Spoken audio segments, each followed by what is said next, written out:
Hello everybody and welcome to Anno 1800 Land of Lions. Nope, we're not looking at Africa yet, we're looking at our modded extreme Crownfall city, so the ending, the final city that we had after our modded extreme playthrough. So if you're interested in seeing how this city here is being built, then I urge you to watch that playlist. It's in the video description and in the info tab right now. Other than that, well, I think Crown Falls needs scholars, right? This is one of the new civilizations that we want, and the canal to Land of Lions is open. To Olispo Canal to the continent of Enbesa receives its first traffic of ships. Explorers are queuing up at the canal locks, so eager are they to explore the lands beyond. So we do have a new quest, we do have now a new expedition to the Land of Lions. There we have the quest as well. The captain recommends an expedition to discover what the warm and further lands beyond the newly opened Olispo Canal may hold in store for you. Warm, I'm certainly open for that, since it is cold and dreary outside in the end of October, so I think this is a very good time for that.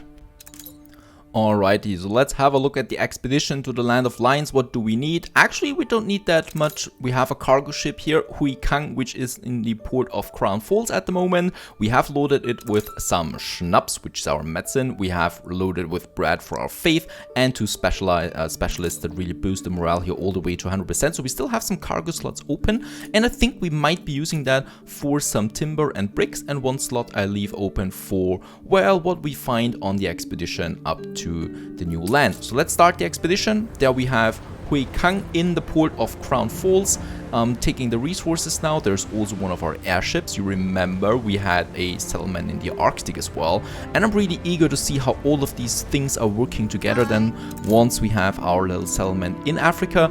And Kang, my cargo ship, is on the way now. And if you're worrying about mods and modded and what, we have a new DLC. There's certainly not been upgraded the mods, and that is right. So while we look at our beautiful big town, well, a few things are missing. For example, our big town hall monument in the center, but don't worry about that. As soon as the new mod loader is online, that will be probably within 1 or 2 days, we'll see all these buildings popping up again. The most important thing is that, well, our Christmas market is available, so people can enjoy a nice sunny Christmas market, I guess.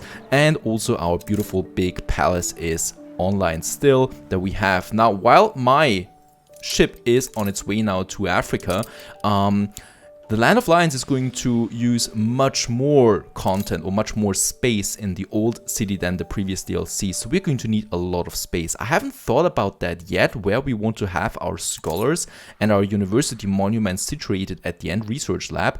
One of the reasons probably, or one of the locations I have in mind, is this museum here goes away, and then we have our district here for the scholars. Well, I'm going to have my scholars here in the Riverlands. Who knows about that, right? We still have a bit of time to decide for that. Now, one really cool thing that Africa or the Land of Lion DLCs brings with that is, as I just said, the researchers. So we're going to have them. We have 3 new civics actually available now with the new DLC. That's 2 in Africa and 1 additional one here in Crown Falls. These are the scholars, and they need their own monument. So this is going to be really interesting how all of this works together then, aside the new items and goods that we get, and an interesting storyline, I tell you that. So are you ready for this? I'm certainly ready for this. Let's wait for our expedition to finally reach Africa, shall we? And there Kang is leaving the world, the known world that we know, sailing, or well, shipping to Africa. And let's just see what adventures lie in store for us with this new DLC. Anno 1800 Land of Lions. And the expedition requires our attention for the first time. Let's see what's going on. Draw your pistols. Will it be Olispo or El Souk? Choose your next port of call on your voyage to Enbesa, Land of Lions. Whenever you visit a port, new ports will become available. You can also attempt to visit every single port, for example, stopping at both Olispo and El Souk. Great rewards may come to those who succeed in this, but remember to keep an eye on your morale. So this is also really interesting. You really have a storyline with a lot of choices. This of course increases the replayability. In that case, for now, let's go to Olispo and let's see what awaits us there. A streetcar named Olispo. The lights of Olispo glimmer through the spray as your sailors hasten to secure their mooring. Music and merriment spill from the narrow streets, wafting aromas of warm bread and savory fish fresh from the tide. With a thrill of pent-up anticipation, the sailors stream off the ship and excitedly crowd onto the pristinely new yellow tram, laughing as it rickets off into the warm night, hailed loudly by festive locals. A flurry of ample sleeves turns to them genially. Boa noite, friends, from whence does that height bring you? And we hail from Il Campanile. And since we have a specialist that actually is from there, we get a bonus chance here of plus 20%. And your attempts at a Campanile's accent draw a few laughs from surrounding passengers, but the man's insistence on making broken conversation soon becomes trying for all. One of your men mutters something about him minding his own bloody business. Don't you have some goats to adopt? The native's face flares with fury, rounding on the sulking sailor and answering in your own tongue. I tried, but your queen already has her Archibald. There is a stunned silence in the tramcar while your crew reel with shock and disgust before a thick-set young lass leans in and knees him heavily in the midriff, sending him tumbling into the crowd of his outraged countrymen. That must be a lie, for queen and country! And a roar of approval rises from your man as the man sinks to the floor, crimson-faced and groaning. Several burly, moustache-wet passengers leap into the fray, belts wrapped around their fists, only to be tripped and set upon viciously by sailors eager to vent weeks' worth of restlessness. A whistle sounds through the haze of torn upholstery, the local constabulary. Your crew promptly jump down from the tram with a flurry of jabs for good measure and disperse into the surrounding streets. And we continue on a journey. We haven't lost any morale so far. And go to the Crocodile Delta, go to the ancient labyrinth. Of course, let's go to the labyrinth. And we continue on our journey. So that was our first step. Pretty interesting so far. Whatever they said about Archie must be a lie, because of course he's still in the game. Is he? Let's have a look. There he is actually. So Archie's still here, though it doesn't mean that he actually lives here at the moment. You know, it's just his island there. And by the way, speaking of islands, yes, in the old world we still also have our beautiful Sleepy Hollow that I kind of like even more than Crown Falls, because it's just a very small and cute version of it. And while we continue with the expedition, there's also a new interesting feature with the key J. We can just jump to the next ruin wherever that is in the world. This is a really cool feature, and with that we can now finally no longer have to look for ruins all the time, you know. So this is, for example, now in Salzburg where we are right now. There's some ruins here. Boy, I have no idea why we have ruins in Salzburg, but still, well, there are. There is a ruin in Balrog, if you remember. This was the town that was always ridden by the plague. No idea what's happening there. We still have a few ruins here though still. Oh, and we have the lush greens, the grain farms here as well in Balrog that we definitely need to repair as well. We got lots of damaged stuff here as well. But yeah, a lot of work awaits me just, you know, scrolling through all these ruins that we have everywhere. This is kind of, yeah, a lot of work that we need to do while the expedition continues on its journey. We're adrift. The ancient labyrinth, alone in darkness, they cannot hear her cries. Deep beneath this pleasant island of lavender and thyme, she has fallen to a musty, airless pit. She gathers herself and remembers the few safety matches left in her pack. You are here, she is you, lighting a match. You are dumbstruck by a many-frescoed room, venerable and forgotten. A woman with a bull is the centerpiece. The great beast seems too vulnerable under her caress. The outline of a majestic horned door faces north, while a more humble passage heads southward. Oh, enter the grand horned door. Let's do this. And an opening in the ground is slowly drawing in sludgy water from all parts. A fountain perhaps, a ship dominates a large fresco on the wall. You wonder if it ever managed to return from its voyage unscathed. A large door with a familiar pattern opens to the south. You turn to face it when you notice a second, smaller door to the west. A soft hiss. The wind perhaps seems to be coming from it. Let's go west, I guess. We don't even have any bonus here. You push the broken door open. Something on the floor glistens not far off. Reflected sunlight. You close the distance hurriedly before realizing with horror there was no light but a snake, long and sinister. All around you, its brethren slither curiously out of countless unseen nooks. You take a terrified step backwards and hear an angry hiss. You almost stepped on one. Stomp the ground with all your might. There we actually have some bonus. And you pound the ground with all the energy in your young limbs, hoping the vibrations will be enough to chase the brutes away. You hear a silkiness as many of them edge worriedly back into their hidden abodes. Suddenly, a movement by your ankle grabs your eye. One of the snakes means to attack you and descend the uneven steps or head east. It doesn't really matter because we don't have anything. A gaping chasm stares up at you where the floor has collapsed into a distant cave far below. A smoke-turret beam, narrow and aged, stretches over the pit to the other side. And crouch and crawl along the beam. What is going on? You kneel down on the edge of the beam and crawl painfully across its dark, narrow surface. There's the slightest of creaks before the beam gives way, rotten and broken by ages, and you fall into the darkness. The tumble is shorter than expected, however, and you promptly find yourself, bloodied and bruised, but alive, facing a tall door. Chestnut wood, half faded, supports an alarmingly lifelike carving of a bull's head. A cavernous rumbling, or is it growling, seeps in from behind the door. Let's open the door. Darkness there and nothing more. Footsteps echo against a distant vaulted ceiling. You reach for a light and find one match left. One match and then darkness. Let's strike our last match, or yeah, a dusty ochre light. Oh, this is really long.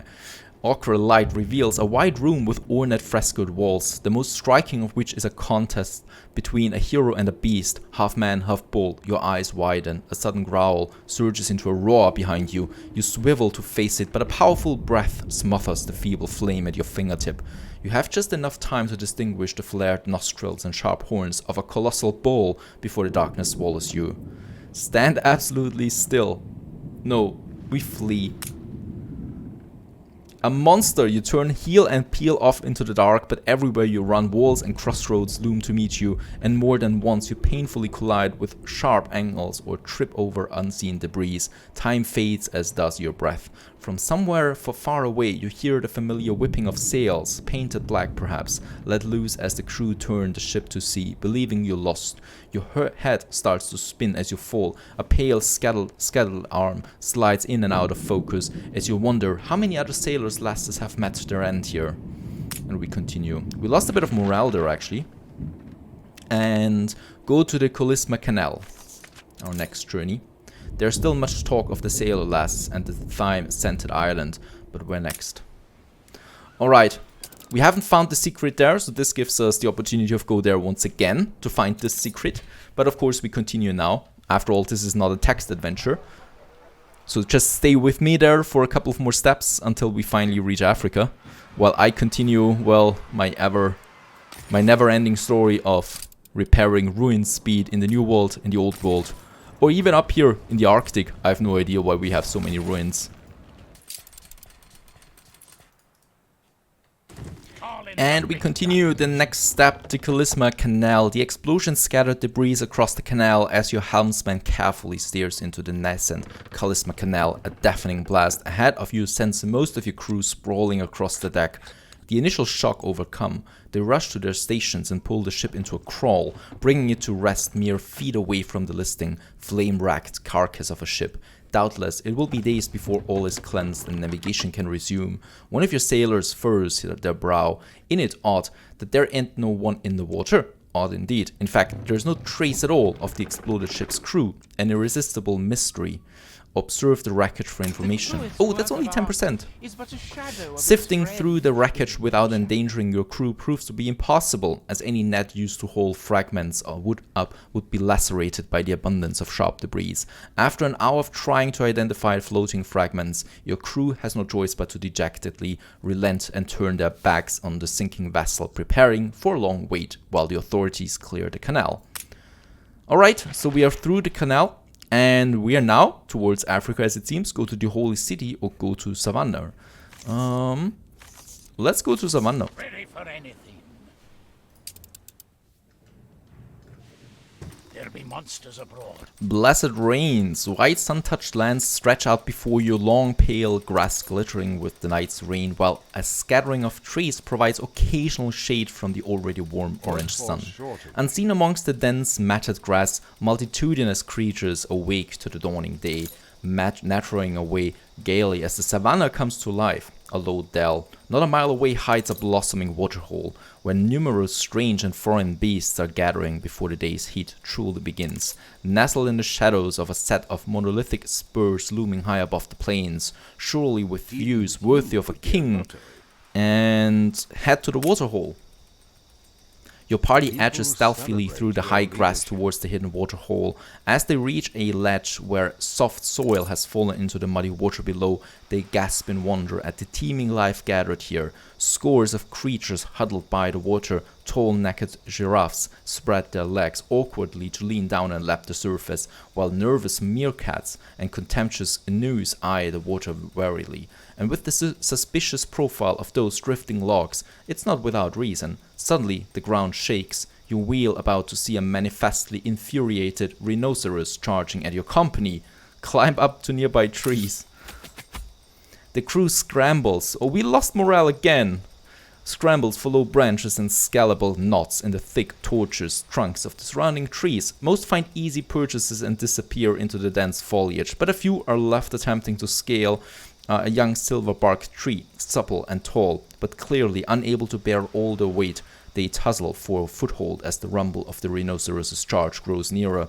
A third man attempts to hoist himself up, but his companions push him roughly, only to see the chap tumble into the beast's charge. Satisfied that it has repelled its attackers, the animal leaves, but only after consciously trampling the body in full sight of every crew member, a scene that will haunt them until their dying days.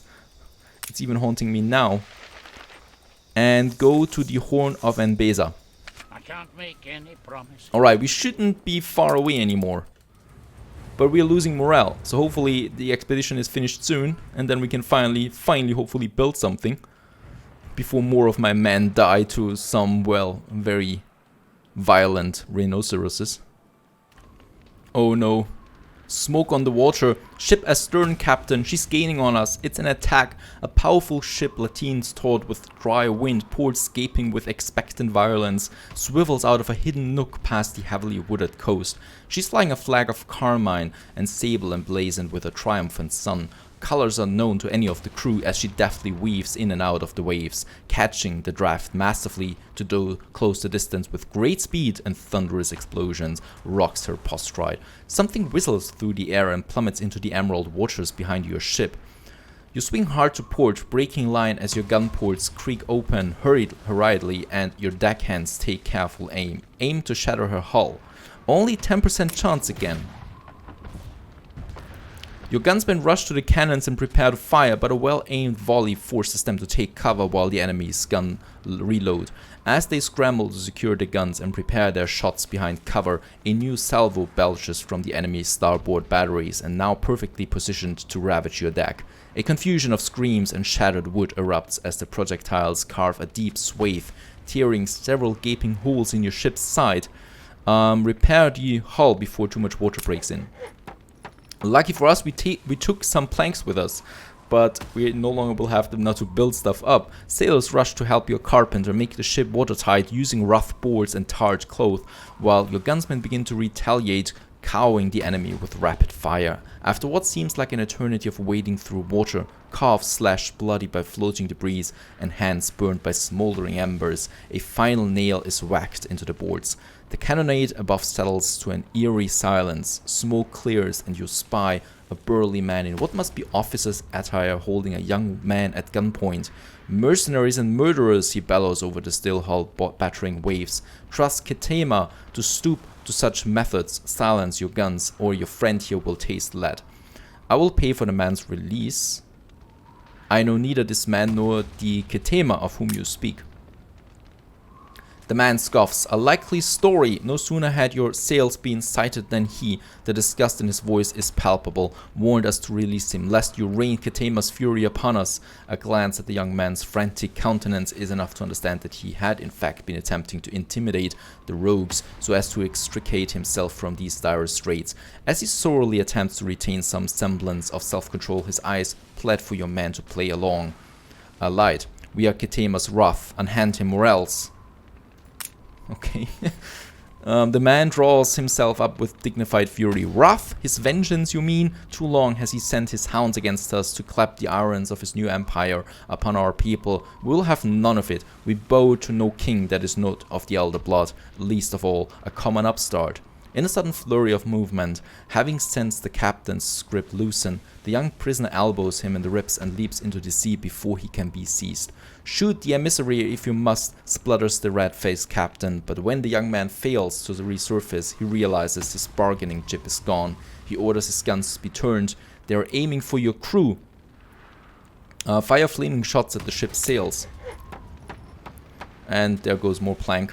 Riflemen keep the enemy cowed under steady fire as the three-man crew of the hotshot furnace skillfully prepared a deadly missile. Taking advantage of the bracing winds, your captain motioned the helmsman to move to the enemy's stern within firing distance. A streak of red burns through the air, followed by several others as the projectiles crash into the enemy's deck through man and debris alike, spreading broad swathes of fire that soon latch onto the surrounding crew and railings. Horrified cries echo through the rising smoke, strangely muffled as the ship listed and lurches sideways into the ocean.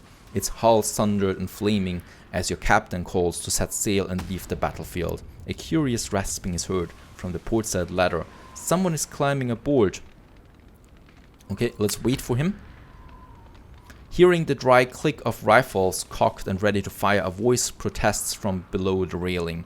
Hold fire, I'm the man they were holding prisoner. After a moment's silence, a hand appears upon the railing, followed by the lithe figure of the young prisoner, evidently disconcerted by the score of rifles aiming at him. Sorry for dragging you into this unfortunate situation. Those rogues sank my ship and slayed my crew, and I was desperate for any kind of help. As he says this, the crew lower the rifles a little. I feared they wished to prise from me my lord's secret and plans. When I saw your sails, it seemed my only reprieve, so I told them, Johnny Ho, Ketema sent you. And who is that? Emperor Saleh Ketema is the heir to the throne of Selamavi, lord of the high and lowlands known as Enbesa, which you may refer to as the Land of Lions. Under his rule, Enbesa has risen to great heights of prosperity and might, as our emperor has a vision beyond that of his predecessors. A land united and bountiful, a nation to rival the great kings of old. The young man frowns wearily. Alas, there are those who would not see our people united. The haughty princes of Angareb refuse to yield to the emperor and have resolved to wage war against him by any means and to whatever ends. Of course, pardon my manners, I am Binyam, son of Kyria, emissary of his Imperial Majesty Ketema. I am on a mission to seek out experts from around the world to assist with the many ambitions my lord has for Enbesa. The emperor wishes for the name of Enbesa to be sung and admired for its learnedness, beauty, prosperity, and wisdom. But let us not tarry here. Come, follow me to Taborime, where my lord will be sure to reward you for your brave generosity. Set sail for the south. Jeez. Alrighty, and thus we have found it. Took us quite a lot of text.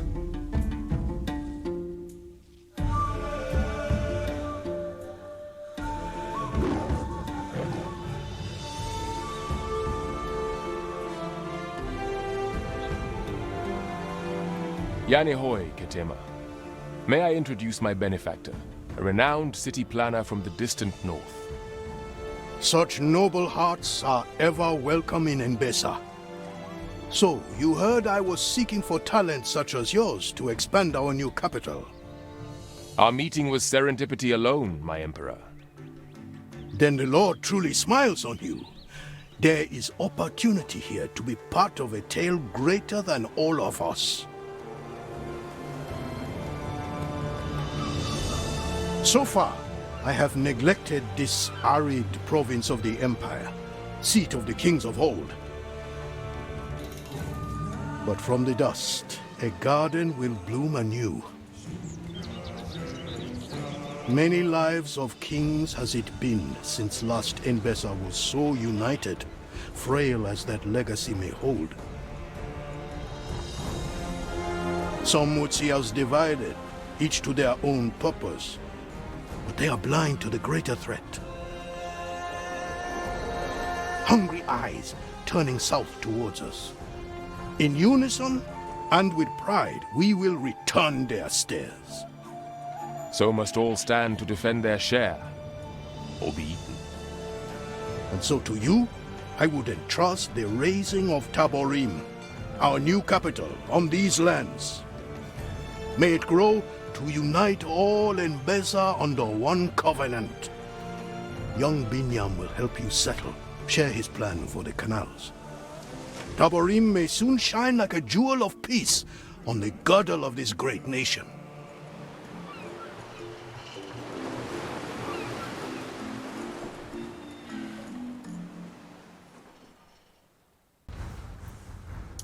Alright, and here we are in Enbesa. Finally, we have arrived.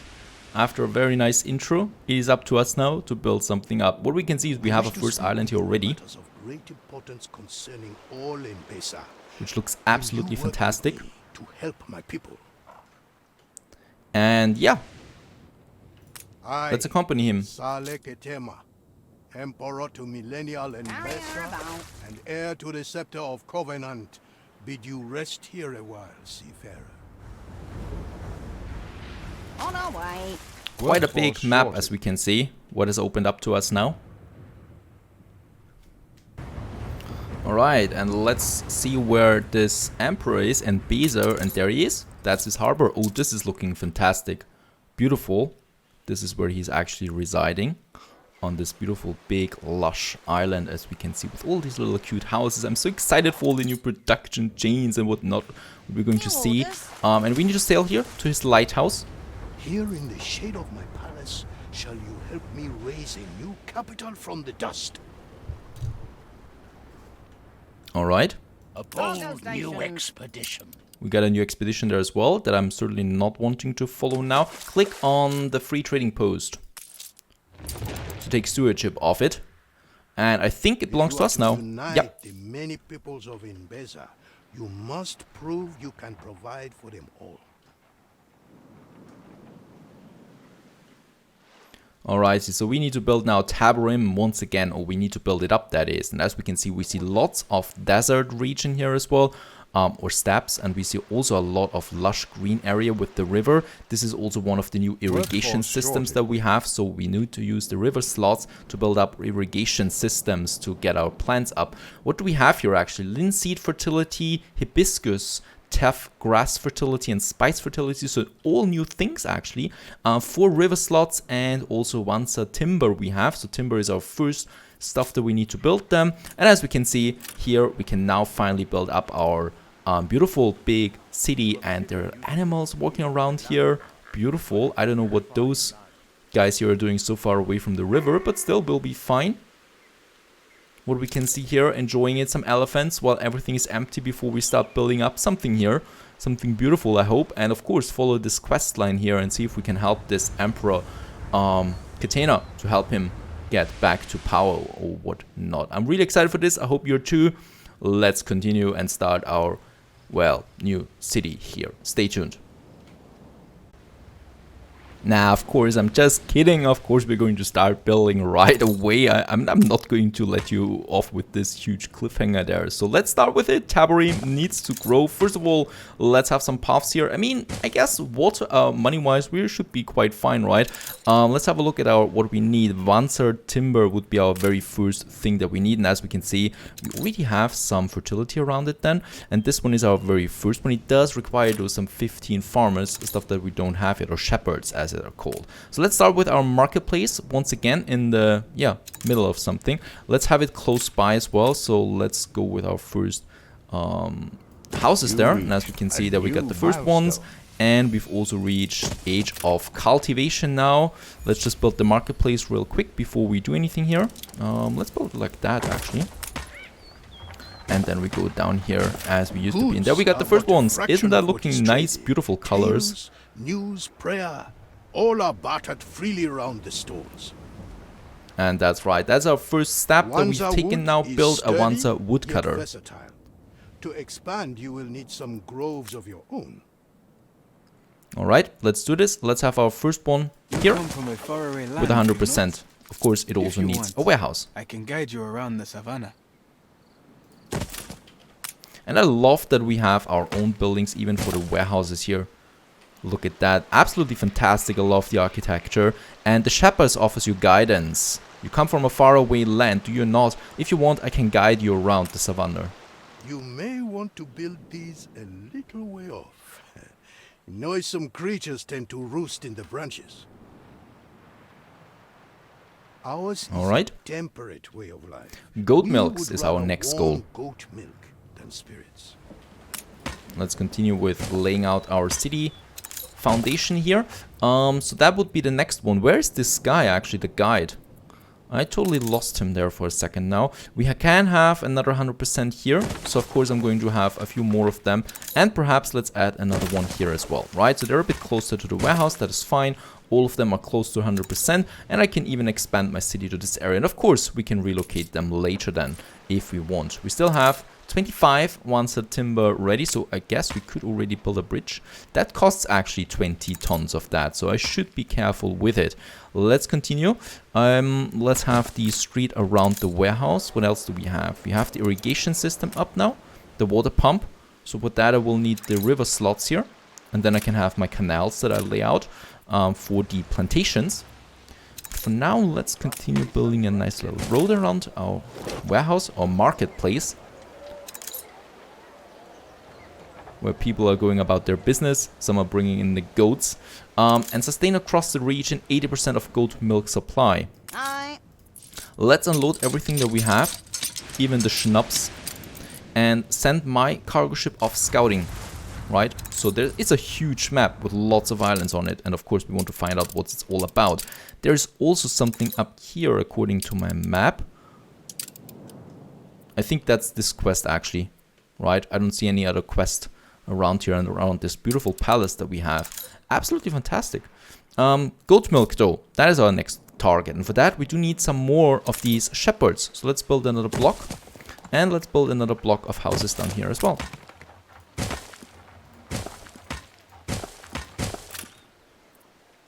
And with that we should now unlock the goat farm. We still are not. Now we have unlocked it. Oh, and we have unlocked a whole new batch of resources there as well. And as we can see, the goat farm is now available. With that, it takes even more shepherds now. So 30, we have 19 at the moment. So we should be careful about that. My woodworkers, how are they looking? They're planting trees for now. So there are more and more of these beautiful savanna trees popping up then as well. Alright, we have to wait for a bit of timber to come in now. Then we can go with the goat farm and continue building up our village here that, well, consists of content shepherds at the moment. And as we can see, for happiness they want then some music. Musicians court, hibiscus tea. Oh, this is going to be great. Stay tuned.